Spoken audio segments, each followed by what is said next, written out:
Hi friends, ఈరోజు అయితే ఆదివారం అండి. నేను మా ఆయన తేనెలకు వచ్చినా. వచ్చి రాగానే తేనె అయితే కనిపించింది. నేనైతే ఆత్రం ఎక్కువ కదా, పైకి ఎక్కిపోయి తేనె అయితే పీకిన.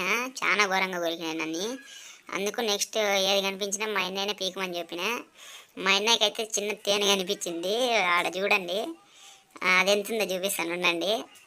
అదైతే పీకినాడు. నెక్స్ట్ చూపిస్తా చూడండి. నెక్స్ట్ పోతాంటే అట్లే ఇంకో తేనె కనిపించింది. ఇక్కడైతే చూడండి, దాని మీద అయితే ఈగలే లేవు. మా ఆయన అయితే నేను వీక్తా అని పెద్ద తేనె పోయినాడు.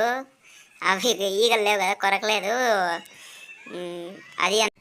అదైతే అంత నీట్గా పీక్కొని క్లీన్ చేసుకొని అయితే క్యారీలకు అయితే వేసుకున్నాము. అంత నీట్గా అంటే టచ్ చేయకుండా, ఒకవేళ ఎవరన్నా తింటారు కదా, టచ్ చేయకుండా నీట్గా పిండుకొని క్యారీలకు అయితే వేసుకున్నాము. ఇవాళ అయితే ఆదివారం వెళ్ళాం ఫ్రెండ్స్. మీరేం చేశారో కామెంట్ చేయండి. Okay, bye.